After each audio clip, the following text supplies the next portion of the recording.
Chapter number 3 that is buy back of shares. सबसे पहले chapter को समझो, buy back of shares. Buy मतलब खरीदना, बैक मतलब वापस से, ऑफ शेयर्स इसका मतलब अगर मैं इसको थोड़ा सा सिंप्लीफाई तरीके से करना है तो shares bought by company from existing share holders. ठीक है, या इसको थोड़ा सा और इजी तरीके से करूं, ओन शेयर्स यानी जो कंपनी के खुद के शेयर्स है ना, वही शेयर होल्डर से वापस लेना है। मानो कंपनी ने 2 लाख शेयर्स इशू किया था, एक शेयर के ऊपर 100 रुपीज, तो 2 करोड़ रुपए का शेयर हुआ। कितने का शेयर हुआ? 2 करोड़। अब ये कंपनी चाहती है कि उसके पास आइडल कैश मतलब एक्सेस कैश है, ज्यादा पैसा पड़ा है। कंपनी के पास जो शेयर इशू कैपेसिटी थी उससे ज्यादा उन्होंने शेयर ऑलरेडी इशू कर दिया है। कंपनी के पास सरप्लस कैश पड़ा हुआ है, सरप्लस शेयर कैपिटल है। कंपनी चाहती है उसके अर्निंग पर शेयर को इंक्रीज करना, कंपनी चाहती है उसके इंट्रेंसिक वैल्यू को इंक्रीज करना। इन दैट केस कंपनी क्या करती है? अपने ही शेयर होल्डर से, कंपनी के अपने ही शेयर होल्डर खरीद लेती है। तो इसी को बोलते हैं बाय बैक ऑफ शेयर्स। ठीक है, वापस बोल रहा क्यों किया जाता है? तो सबसे पहले कंपनी की इंट्रिंसिक वैल्यू बढ़ाने के लिए, कंपनी की अर्निंग पर शेयर की कैपेसिटी बढ़ाने के लिए। दूसरा, utilisation of excess cash, company के पास जो एक्सेस कैश पड़ा है उसका इस्तेमाल करना है। ये वेरियस पर्पस के लिए कंपनी क्या करती है? अपने ही शेयर्स अपने ही शेयर होल्डर से वापस ले लेती है। अब इसी तरीके का एक कॉन्सेप्ट हुआ करता था आपको पहले, रिडम्पशन सुना तो होगा। रिडम्पशन में भी ये होता था, कंपनी अपने शेयर्स को क्या कर रही है? रीपेमेंट कर रही है, शेयर होल्डर को रीपेमेंट कर रही है। मतलब उनको कहते थे आप कंपनी के शेयर्स दो, बदले में हमसे क्या लो? पैसा। बायबैक में भी वही होगा, बायबैक में भी वही होता है। बायबैक मतलब मैं अपने ही कंपनी के शेयर्स आपसे खरीद रहा हूं। अच्छा, मेरे ही शेयर होल्डर से मैं कंपनी के शेयर्स खरीद रहा हूं ना, तो उसको क्या बोलेंगे? Buyback of shares. क्या बोलेंगे? Buyback of shares. अब बायबैक ऑफ शेयर्स का मतलब क्या? मैं अपने ही कंपनी के शेयर्स अपने ही शेयर होल्डर से खरीद रहा हूं। अब दोनों का मतलब सेम है, तो दोनों में डिफरेंस क्या है? रिडम्पशन का मतलब क्या होता है? रिडम्पशन का मतलब होता है अपने ही कंपनी के शेयर होल्डर को पैसा देना। बट ये जो अप्लाई होता है वो ज्यादातर केसेस में कहां अप्लाई होता है? प्रेफरेंस शेयर्स पर अप्लाई होता है। किस पर अप्लाई होता है? प्रेफरेंस शेयर्स पर। बट बायबैक की जब हम लोग बात करते हैं तो वो अप्लाई होता है इक्विटी शेयर्स। किस पर अप्लाई होता है? इक्विटी।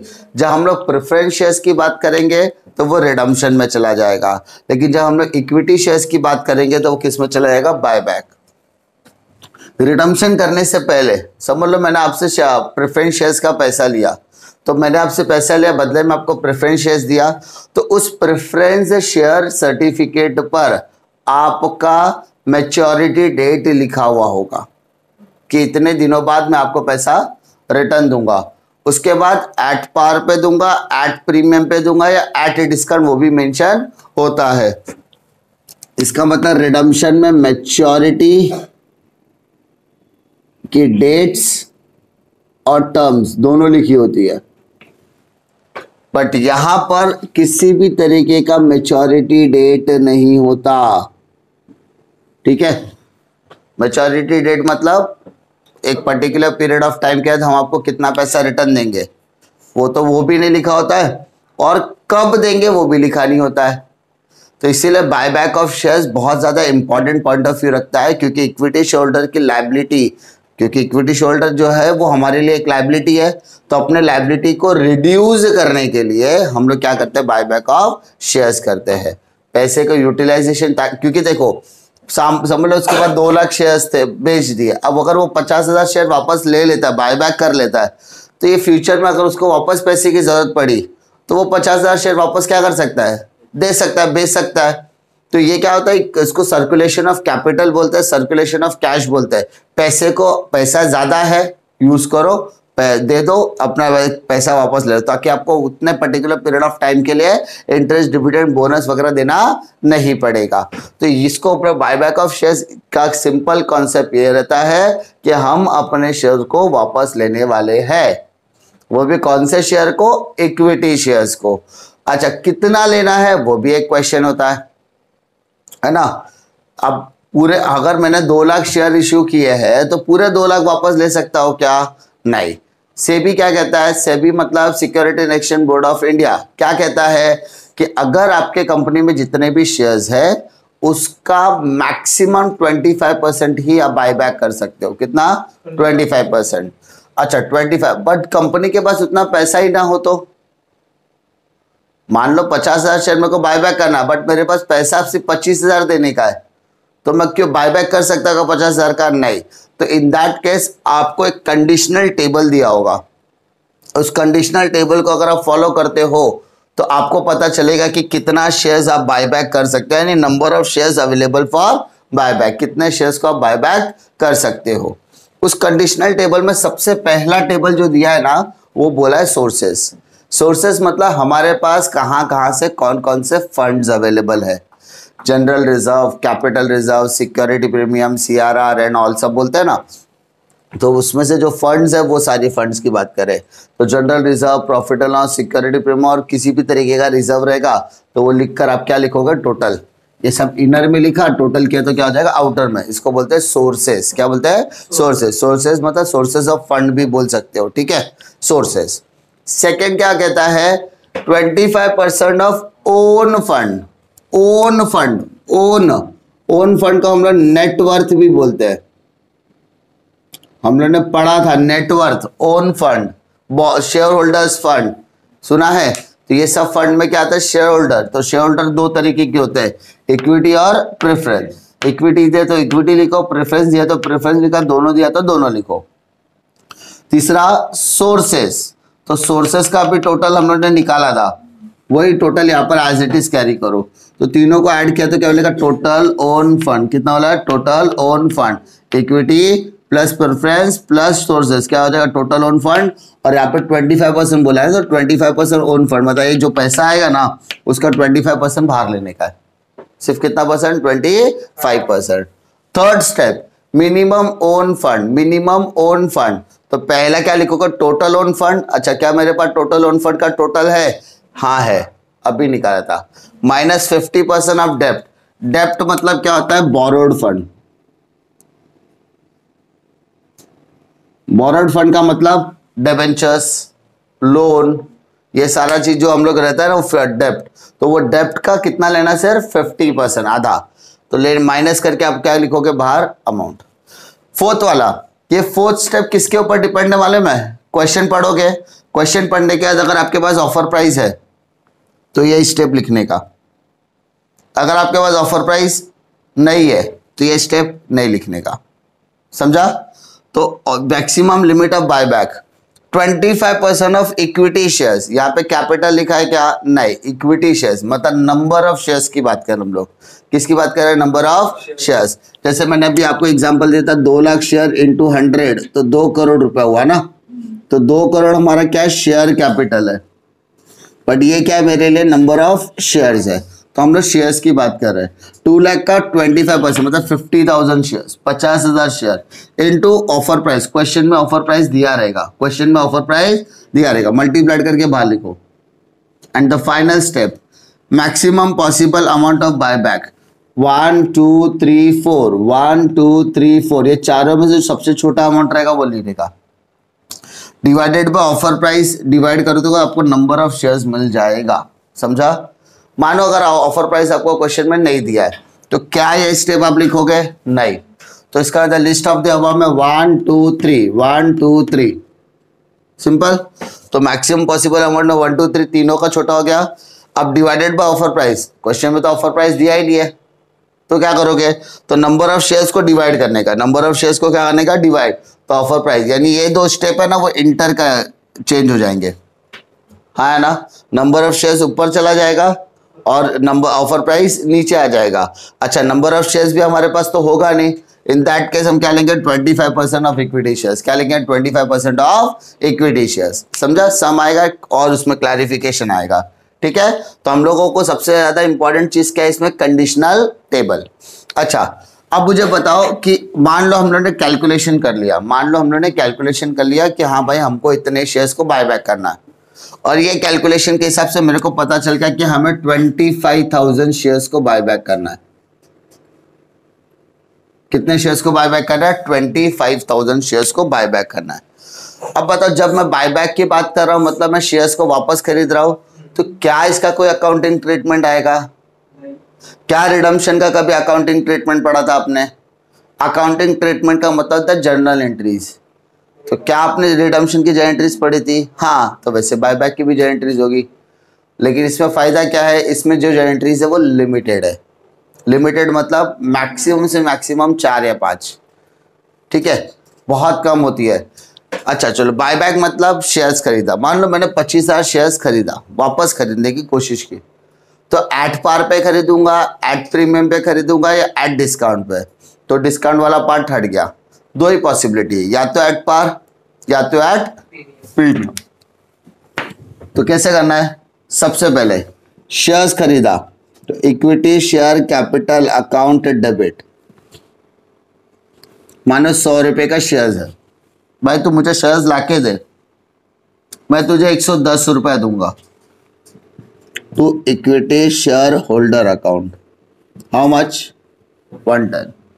आप मुझे 100 रुपए का शेयर्स दो, मैं आपको 110 दूंगा। ज्यादा दे रहा हूं कि कम दे रहा हूं? ज्यादा, तो ये 10 रुपए क्या बोलेंगे, प्रीमियम। तो प्रीमियम ऑन बायबैक बोलेंगे, प्रीमियम ऑन बायबैक। अंडरस्टूड? 100 रुपए का शेयर लाके दो, 100 रुपए में आपको रिटर्न देता हूं एट पार, तो क्या उसमें प्रीमियम आएगा? नहीं, सिंपल चीज। दूसरा, अब ये जो शेयर होल्डर का पैसा है ना, मैं कहां से यूज करूंगा, मेरे सोर्सेस से। तो मेरे पास जो सोर्सेस अवेलेबल उसको सीआरआर में क्रिएट करना पड़ेगा। तो मेरे जो सोर्सेस है, सोर्सेस में कौन कौन से सोर्सेस है, general reserve, capital reserve and all. तो ऐसा लिखो रिजर्व्स, तो मैं अपने रिजर्व्स का इस्तेमाल करूंगा और क्या क्रिएट करूंगा, सीआरआर।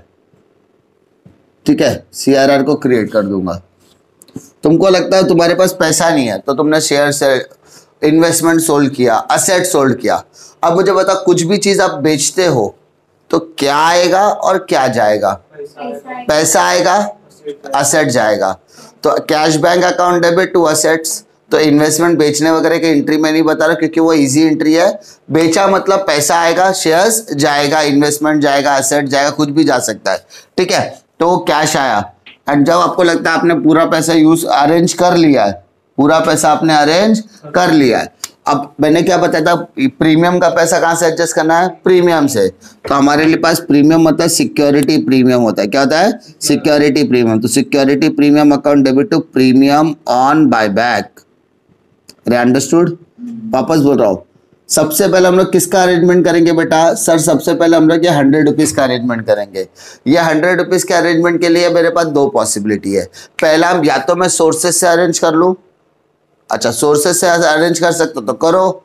अगर आपको लगता है आपके पास सोर्सेस सफिशिएंट नहीं है, इन दैट केस आप नए शेयर्स को बेच सकते हो।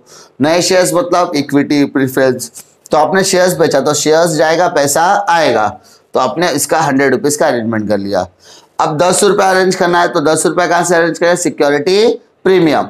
मान लो अगर आपके पास सिक्योरिटी प्रीमियम नहीं है तो आप प्रॉफिट एंड लॉस कर सकते हो, जनरल रिजर्व कर सकते हो, तो उसके लिए एक एंट्री आ जाएगी। और जब आप पूरे 110 रुपये का अरेंजमेंट कर लोगे तब आपको क्या करना है, अपने शेयर होल्डर को बुलाना है। तो equity shareholder account debit to bank account, to bank account. Understood? Limited entries है, कोई भी सम देखोगे तो ज्यादा से ज्यादा 4 या 5 एंट्री से ज्यादा आने वाला नहीं है। ठीक है, तो बायबैक ऑफ शेयर्स के अंदर दो इंपॉर्टेंट चीज, एक तो कंडीशनल टेबल और उसके साथ जुड़ा हुआ 4 एंट्रीज। जब हम कंडीशनल टेबल की बात करें तो ये कंडीशनल टेबल बहुत ज्यादा इंपॉर्टेंट रोल प्ले करता है to calculate the number of shares. Which need to be buyback, हमें कितने शेयर्स को बायबैक करना है वो कैलकुलेट करने के लिए बायबैक, ये कंडीशनल टेबल इंपॉर्टेंट है। इस कंडीशनल टेबल में सबसे पहले आता है आपका सोर्सेस। क्या आता है? सोर्सेस। ये सोर्सेस मतलब क्या? फंड्स। आपके पास कितना फंड है, आपने कितने गल्ले बना के रखे हैं, जनरल रिजर्व के, सिक्योरिटी प्रीमियम के, प्रॉफिट एंड लॉस अकाउंट कोई बनाता है, सिक्योरिटी प्रीमियम बनाएगा, जनरल कैपिटल रिजर्व, तो जो भी फंड्स आपके पास अवेलेबल हो सोर्सेस में आएगा। सेकेंड इंपॉर्टेंट चीज 25% ऑफ ओन फंड। अब ओन फंड जब बोलता हो तो उसमें कैपिटल भी आएगा, that is equity share capital, preference share capital and reserve and surplus. तो रिजर्व एंड सरप्लस के अंदर सारे सोर्सेस आ गए, सबको ऐड किया तो टोटल ओन फंड, उस टोटल ओन फंड का 25% कहां लिखना है? बाहर। थर्ड पार्ट जो मैं बोलूंगा मिनिमम ओन फंड। तो मिनिमम ओन फंड मतलब क्या? टोटल ओन फंड में से 50% डेप्ट क्या करने का? Minus. And fourth step maximum limit of buyback. तो मैक्सिमम लिमिट मैंने क्या बताया? सेबी के अंडर में 25% ऑफ द शेयर्स। कितना? 25% ऑफ द शेयर्स। तो टोटल इक्विटी शेयर्स का 25% ले लो into offer price, into offer price multiplied करके बाहर। अब ये चारों अमाउंट में से जो छोटा रहेगा ना वो मैक्सिमम अमाउंट होगा। क्या होगा? Maximum possible amount of buyback. इतना पैसा ही आप बायबैक कर सकते हो, डिवाइडेड बाय ऑफर प्राइस के तो नंबर ऑफ शेयर्स। अगर आपको क्वेश्चन में ऑफर प्राइस नहीं देते ये स्टेप गायब हो जाएगा, और ये स्टेप में आने के बाद नंबर ऑफ शेयर्स और ऑफर प्राइस आपस में क्या हो जाएगा? इंटरचेंज हो जाएगा।